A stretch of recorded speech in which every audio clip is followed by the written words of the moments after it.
Сәлеметсіздер ме? Бүгін мен сіздерге Маруана Хамза қызының «Қайран әкем» атты кітабынан Құранның күші деген әңгімесін оқып беремін. Қазақ тілді контентті қолдап каналыма жазылыңыздар. Құранның күші.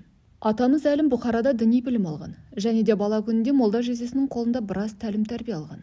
Өсе келе сопылық жолын ұстанғандармен жақын араласқан әкеміз коммунистік жүйеден талай қорлық көрсете, аумалы төкпелі кезеңдерде Құдайға құлшылығын тоқтатқан емес. Бірде әкемнің: «Балам, мен өлгенде анда-санда болса да Құран оқып тұр. Қыз бала бағыштаған Құранның сауабы көбірек болады», дейді.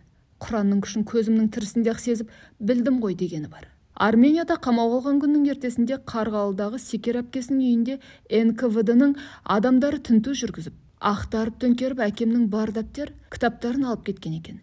Әй-шайға да қарамай, не болған мән-жайды да түсіндірмеген. Әпкесі артынан талай рет іздеу салса да, бауырынан еш хабар-ошар ала алмаған. Арада біраз уақыт өткен соң Садық жездесі бір ешкісін сойып арнайы Құдайы таратып, сол күннен бастап үзбей әкеме Құран бағыштап отырған. Бастапқыда түрмеде рұқсат болмаған көрінеді. Ал кейіннен бұл тозақтан тірі қайтуым екіталай десе керек. Турасын анық білмедім. Әйтеуір, әкем елге хат жазбапты. Соғыс кезінде саяси тұтқын атанғаннан қиын нәрсе жоқ шығар. Лагер бастықтары мен қызметшілері де, көрінген баукеспе ұры да, мойны адам қанын жүктеген қанішер де өздерін политическийден артық санап, әкеме талай қиянат көрсеткен. Бәрі майдан үшін, бәрі жеңіс үшін. Ал лагердегі тұтқындардың халі әбден мүшкіл еді. Ауыр жұмыспен адам шыдағысыз аяз. Берген асы әйтеуір таңды-таңғы соғуға әзер жетеді.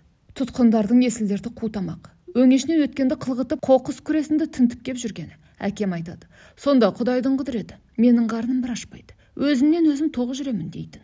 Өзіме тиесілі пакетті баукеспелер тартып алып, жеп қойған күндері де еш ренжімеймін. Тек жатқан кезімде құлағыма бір маңыраған ешкінің үні келетінде тұратын.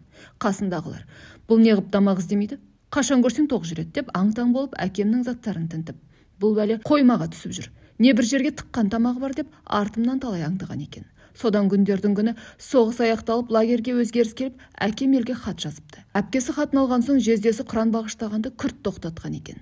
Әкем айтады: «Құран үзілді, ешкінің маңырағанында сап тыйылды. Мен де аштардың қатарына қосылдым.